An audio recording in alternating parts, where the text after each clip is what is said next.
ரொம்ப நல்ல நேரம் இந்த விருச்சிக ராசிக்கு இந்த பராபவ ஆண்டுல ஆரம்பிக்குது. இவங்களே ஃபாரின் போகணும்னு நினைச்சாங்கன்னா நல்ல ஆப்பர்ச்சுனிட்டி வரும். ஏன்னா கடல் கடந்து போகக்கூடிய யோகம். விருச்சிக ராசிக்காரங்களுக்கு இந்த ஆண்டு அரசு வேலை கிடைக்கும்.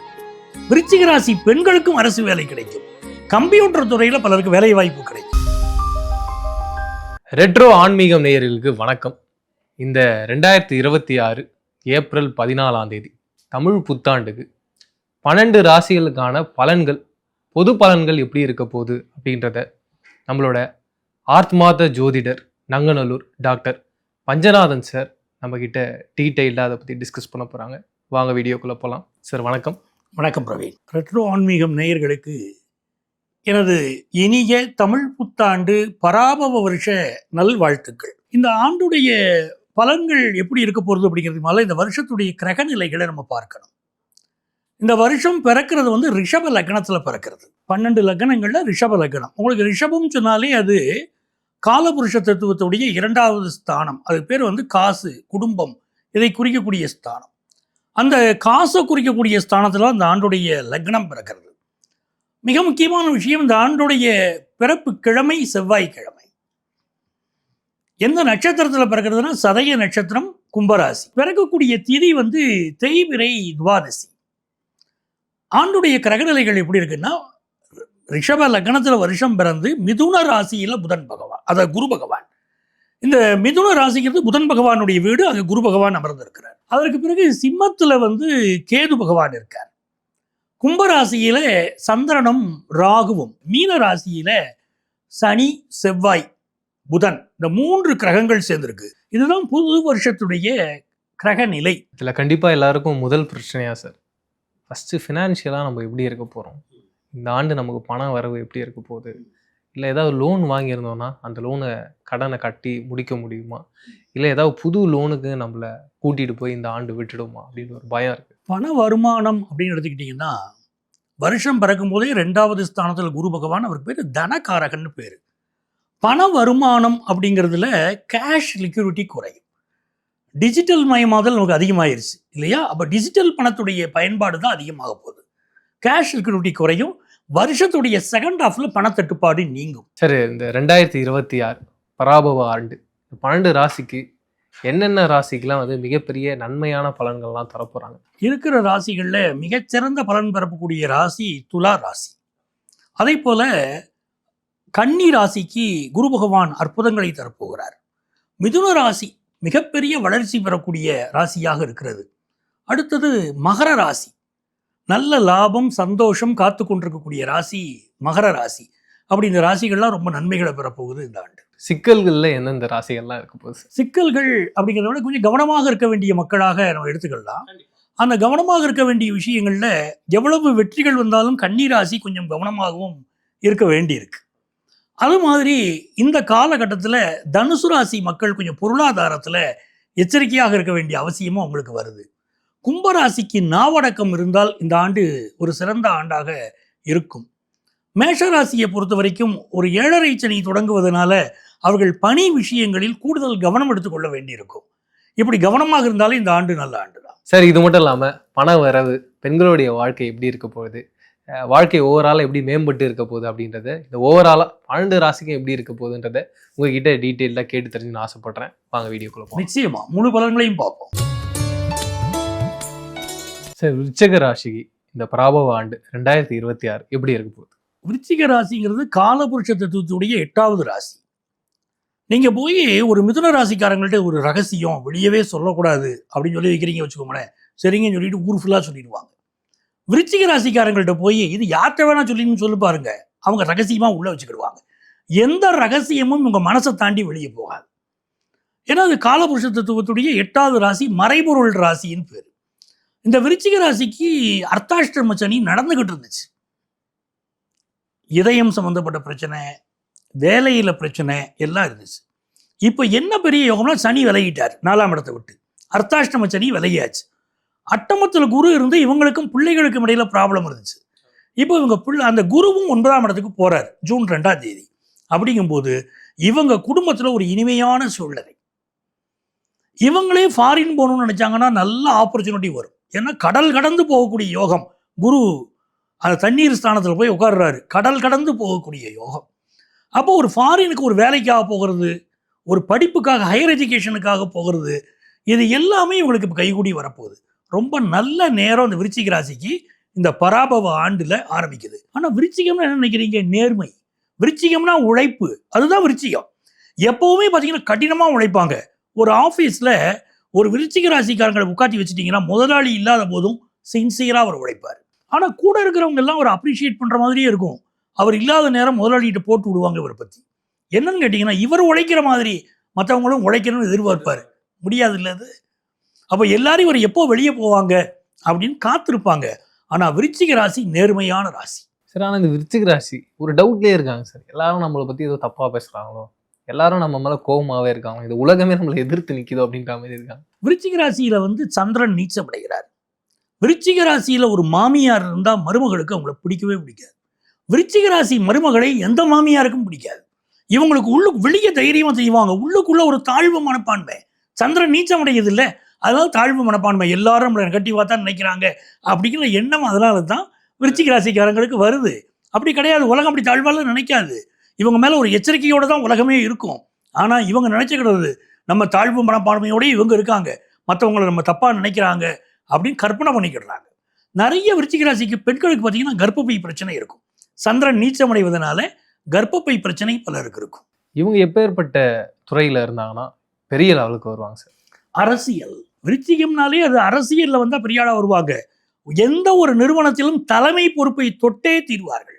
அப்படிப்பட்ட விஷயங்கள் உண்டு. நல்ல பதவிகள் இந்த பராபவ ஆண்டில் உங்களுக்கு கிடைக்கும். 5ஆம் இடத்துல சனி செவ்வாய் புதன் சேர்ந்து பாருங்க, நல்ல பதவி கிடைக்கும். சில நேரத்தில் ஏற்கனவே ஒரு வேலை பார்த்துக்கிட்டு ஒரு பதவியை கொடுத்துருப்பாங்க. இப்போ அடிஷ்னல் போர்ட்ஃபோலியோ, எக்ஸ்ட்ரா ஒரு பொறுப்பு உங்களுக்கு இப்போ சேரப்போகுது. விருச்சிகத்தில் இருக்கக்கூடியவங்க வேலையில் விஆர்எஸ் வாங்கலான்னு பல பேர் இப்போ நினைப்பாங்க. 10ல் கேது பாருங்க, விஆர்எஸ் வாங்கிடலான்னு பார்ப்பாங்க. சில பேர் தன்னுடைய பதவியை அடுத்தவருக்கு விட்டு கொடுத்து விட்டு நம்ம துறவரம் போகலாமா, அரசியல்வாதிகள் கூட அதை நினைப்பாங்க. துறவரம் போகலாமா, வேற பொறுப்பு பண்ணிக்கலாமா, அமைதியாக ஆன்மீக வாழ்க்கை வாழலாமா, அதெல்லாம் நினைக்க ஆரம்பிச்சிருவாங்க. இப்போ அந்த மாற்றங்களை இந்த ஆண்டு கொடுக்கும். ஆனால் பிஸ்னஸ் ரீதியாக யார் யார் பெரிய வளர்ச்சி எதிர்பார்க்குறவங்களோ பெரிய வளர்ச்சி கிடைக்கும். விருச்சிக ராசிக்காரங்களுக்கு இந்த ஆண்டு அரசு வேலை கிடைக்கும். விருச்சிக ராசி பெண்களுக்கும் அரசு வேலை கிடைக்கும். கம்ப்யூட்டர் துறையில் பலருக்கு வேலை வாய்ப்பு கிடைக்கும். இந்த +2 படிக்கக்கூடிய ஸ்டூடெண்ட்ஸ் இருக்காங்க பாருங்க, நிறைய மார்க் வாங்கணும் கால நேரம் பார்க்காம இப்போ உழைப்பாங்க. அப்படிப்பட்ட அமைப்பு உண்டு. காலேஜ் படிக்கக்கூடிய ஸ்டூடெண்ட்ஸுக்கு கொஞ்சம் மனசில் குழப்பம் இருக்கும். சரி, இப்போ 10th முடிச்சுட்டு எது +1 +2 தேர்ந்தெடுக்கிறவங்க என்ன சார் தேர்ந்தெடுப்பாங்க? அது நிச்சயமாக இவர்களுடைய படிப்பில் iCloud, ஆர்டிஃபிஷியல் இன்டெலிஜென்ஸ் போன்ற படிப்புகள், கல்லூரியில் வரக்கூடிய அந்த படிப்புகளை தொடர்புடைய படிப்புகள் தான் +2ல் எடுக்கணும். அதுதான் இவங்களுக்கு ஒரு பெரிய வளர்ச்சியை கொடுக்கும். ஏன்னா 5ஆம் இடத்துல சனி, 4ல் ராகு உட்கார்ந்துருக்காரு. இது தொடர்புடைய படிப்புகள் பெரிய வளர்ச்சியை தரும். அதே மாதிரி கம்யூனிகேஷன் சம்பந்தப்பட்ட படிப்புகளும் பெரிய வளர்ச்சியை உங்களுக்கு கொடுக்குது. இன்ஜினியரிங் செக்டாரில் இது போக எலக்ட்ரானிக்ஸ் துறையை சேர்ந்தவங்களுக்கு வளர்ச்சி உண்டு. இவங்க உடல்நிலையில் இப்போ ஏற்பட்ட பிரச்சனைகள் வரும் சார்? பொதுவாகவே ஹீட் சம்பந்தப்பட்ட பிரச்சனைகள் நிறைய இருக்கும். பெண்களுக்கு கர்ப்பப்பை சார்ந்த பிரச்சனைகள்னு சொல்கிறோம். இதயத்தில் பிரச்சனை, பிபி தொந்தரவு இல்லாத ஆட்களை பார்க்க முடியாது. விருச்சிகத்தில் பிறந்த பலருக்கு பிபி தொந்தரவு, ஏன்னா ஒரு பரபரப்பு உள்ளுக்குள்ளே ஓடுதே, அதனால சூட்லேயே இருக்காங்க பாருங்க, அப்படி ஆயிடுது அவங்களுக்கு. பட் இவர்கள் ஹோட்டல் இண்டஸ்ட்ரியில் இறங்கினாலும் நல்ல வளர்ச்சி கிடைக்கும். சரி, இவங்க எப்பேற்பட்ட பரிகாரங்கள் பண்ணலாம்? விருச்சிக ராசிக்காரங்களுக்கு நிறைய நன்மைகள் ஏற்பட போகுது. அந்த குரு 9ஆம் இடத்துல போக போகிறதுனால இவங்க புகழ், கௌரவம், அந்தஸ்து எல்லாமே கூட போகுது. இவர்கள் வழிபட வேண்டிய தெய்வம் திருத்தணி முருகன். திருத்தணி முருகன் வழிபாடு எதிர்பார்க்கிற நல்ல விஷயங்களெல்லாம் கொடுக்கும். அதில் வேல்மாறல்னு ஒரு ஸ்லோகம் இருக்கு பாருங்க. திருத்தணியில் உதித்தருளும் ஒருத்தன் மலை விருத்தன், எனது உளத்தில் உரை கருத்தன், மயில் நடத்து குகன் வேலே அப்படின்னு தொடங்கும் திருத்தணி முருகன் மேலே. அந்த முருகனுடைய அந்த ஸ்லோகத்தை படிப்பதனால பெரிய பெரிய வளர்ச்சிகள் வரும். திருத்தணி முருகன் வழிபாடு எல்லா நன்மையும் கொடுக்கும். ஹெல்த் அப்படின்னு வரும்போது எல்லாருக்கும் ஒரு பெரிய பயமும் பதட்டமும் இருக்குது சார். எப்படி இருக்க போகுது, புது வைரஸ் ஏதாவது வர்றதுக்கு வாய்ப்பு இருக்கா? ஜென்ரலாகவே பல பேருக்கு பல பிரச்சனைகள் இருக்குது. நிறைய பேருக்கு குழந்தை பிறக்காமல் இருக்குது. ஒரு சில பேருக்கு இப்போ ரீசெண்டாக இந்த கேன்சர் அப்படின்றது மிகப்பெரிய அளவில் இருக்குது. டயபெட்டிஸ் தொடர்ந்து இந்தியாவுடைய மிக முக்கியமான ஒரு நோயாக பார்த்துக்கிட்டு இருக்காங்க. சின்ன வயசுலேயே நிறைய பேருக்கு ஹார்ட் அட்டாக் வருது. இப்படி இருக்க சூழ்நிலையில் ஹெல்த்தாக எப்படி இருக்க போகுது? ஹெல்த் விஷயத்தை பொறுத்த வரைக்கும் இந்த ஆண்டு பஞ்சாங்கங்கள் என்ன குறிப்பிடுது அப்படின்னா, புதிய வகை வைரஸ் வரும் அப்படின்னு தான் குறிப்பிடுறாங்க. இந்த வைரஸ் எப்படி இருக்கும்னா, ராகு போய் அமர்ந்திருக்கக்கூடிய ஸ்தானத்தை வச்சு பார்க்கிற போது காற்றின் மூலமாக பரவக்கூடிய வைரஸாக இருக்கும். ஒரு வீட்லேயே 2 பேர் இருக்காங்கன்னா 2 பேருக்கு இடையில ஒருத்தருக்கு ஒருத்தர் வந்து பழகினாங்கன்னா அது பரவும் அப்படிங்கிற சூழ்நிலையான ஒரு வைரஸ் தான் வரும் என்று எதிர்பார்க்கப்படுது. நீங்கள் மிக முக்கியமாக அழகாக சொன்னீங்க, கேன்சர் வியாதி. பலருக்கு அந்த பயம் இருக்குது. ஏன்னா மீனத்தில் வந்து அந்த செவ்வாய், சனி, சூரியன் இந்த சேர்க்கை இருக்கும் போதெல்லாம் பார்த்தீங்கன்னா கேன்சர் வியாதியுடைய தாக்கம் அதிகமாக இருக்கும். அதை கண்டு நிறைய பயப்படணுமான இந்த வருஷம் அப்படி கிடையாது. செவ்வாய் சனியோடு புதன் சேர்ந்து தான் வருடம் துவங்குது. ஸோ கேன்சர் நோய்க்கு மருந்து கண்டுபிடிக்கப்படும். மருத்துவர்கள் அதை குணப்படுத்திடுவாங்க, கட்டுக்குள்ளே கொண்டு வந்துடுவாங்க. அந்த நம்பிக்கையோடு நம்ம இருக்கலாம். இந்த நிலச்சரிவு, எர்த்குவைக், சுனாமி இப்பேற்பட்ட பேரழிவுகள் இருக்க வாய்ப்பு இருக்குங்களா? இயற்கை சீற்றம் நிறைய இருக்கும், நிலநடுக்கம் இருக்கும். ஏன்னா அந்த செவ்வாய் சனிங்கிறது 2மே மாறுபட்ட கிரகங்கள். செவ்வாய் பூமிகாரகன். இந்த சனியும் செவ்வாயும் சேரும் போதெல்லாம் 2உடைய கேரக்டர் வேறையாக இருக்கிறதுனால இந்த நிலச்சரிவுகளோ, அந்த விபத்துக்களோ, கடல் சார்ந்த விபத்துக்களோ, சுனாமி வருவதோ உண்டு. நீங்கள் சுனாமியை பற்றி குறிப்பிட்டு கேட்குறீங்க. வட அமெரிக்காவில் அந்த சான் பிரான்சிஸ்கோ, கலிஃபோர்னியா பகுதிகள் சொல்கிறோம் இல்லையா, வட அமெரிக்காவில் எந்த பக்கத்தில் கடல் பரப்பு இருக்கோ அந்த பக்கத்தில் சுனாமி எச்சரிக்கை விடுக்கப்படலாம். அப்படிப்பட்ட சூழ்நிலை இருக்கும். அண்ட் எஜுகேஷன் சார், குழந்தைங்கள்லாம் வந்து அடுத்த எக்ஸாம்ஸில் ரொம்ப பிஸியாக இருக்காங்க. அவங்க லைஃப் எப்படி இருக்க போகுது? ரொம்ப நல்லா இருக்கும். ஏன்னா புதனுடைய வீட்டில் குரு இருந்து வருஷம் துவங்குது. காலபுருஷ தத்துவத்தில் மேஷத்துக்கு 4ஆம் இடம் தான் எஜுகேஷனை குறிக்கக்கூடிய ஸ்தானம். அந்த கடகத்துக்கு குரு பகவான் வரார். மாணவர்களுக்கு நல்ல வகையில் எஜுகேஷன் இம்ப்ரூவ்மெண்ட் இந்த ஆண்டு இருக்கும். பெண் கல்வி மிகச்சிறப்பாக இருக்கும். ஏன்னா மேஷத்துலேயே சுக்கிரன் வந்து உட்கார்றாரு. பெண் கல்வி ரொம்ப சிறப்பாக இருக்கும். என்ன பிரச்சனை இருக்கும் அப்படின்னா, பெண்களுக்கு எதிரான பாலியல் குற்றங்கள் மிக அதிகமாக இருக்கும் இந்த பராபவ வருஷத்தில். புதிய சட்டங்கள் வரக்கூடிய அமைப்பும் உண்டு. ஸோ பெண்கள், இளம் பெண்கள் தங்களுடைய பாதுகாப்பை அதிகப்படுத்திக்கிடணும் இந்த ஆண்டு. ஒரு பொதுவான பலன்கள் அப்படின்னு வரும்பொழுது இப்பேற்பட்ட விஷயங்கள்லாம் செஞ்சால் அவங்க இந்த கஷ்டத்துலேருந்து மீண்டு வெளியில் வந்துடலாம் அப்படின்னு ஒரு பிரார்த்தனை ஒன்று இருக்கும், பரிகாரம் ஒன்று இருக்கும். அப்படி பொதுவாக இப்படி ஒரு பரிகாரத்தை நீங்கள் வீட்லேயோ இல்லை கோவிலையோ போய் செஞ்சீங்கன்னா உங்களுக்கு எப்பேற்பட்ட துயரங்கள் வந்தாலும் அதுலேருந்து கடவுள் நம்மளை காப்பாற்றுவார் அப்படின்னு ஒரு நம்பிக்கையை விதைக்கிற மாதிரி கண்டிப்பாக உங்ககிட்ட ஏதாவது ஒரு சொல்யூஷன் இருக்கும்.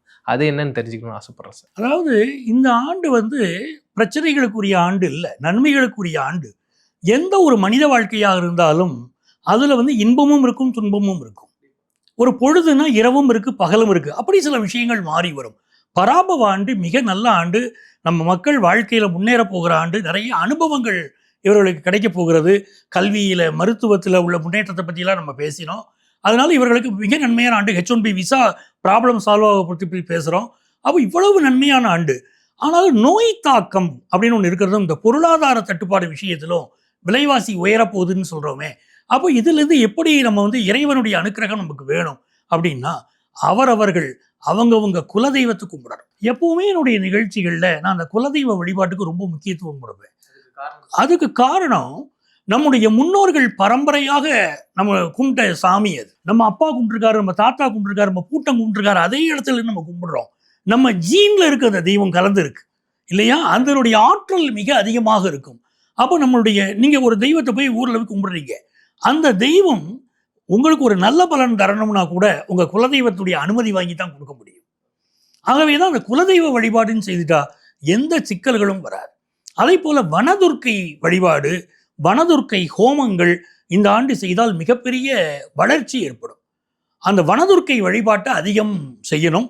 இன்னும் குறிப்பாக சொல்லப்போனால் இப்போ வனதுர்க்கை ஹோமம் ஒன்று நடக்க போகுது, வெகு சீக்கிரமே நடக்க போகுது. எங்கன்னு கேட்டிங்கன்னா, கழுகுமலை உங்களுக்கு தெரியும்.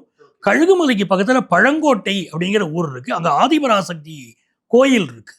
அந்த கோயிலில் இப்போ வருஷாபிஷேகம் செய்ய போகிறாங்க. அதில் இந்த வனதுர்க்கை ஹோமம் பண்ண போகிறாங்க. அந்த வனதுர்க்கை ஹோமத்தை அட்டன் பண்ணுறதுங்கிறதே, கலந்து கொள்வது என்பதை நம்மளுடைய வாழ்க்கையில் வரக்கூடிய பல இன்னல்களுக்கு தீர்வாக இருக்கும். சூப்பர் சார், நிறைய விஷயங்களை டீட்டெயிலாக பேசணும். மீண்டும் சந்திப்போம். நன்றி. மிக்க மகிழ்ச்சி.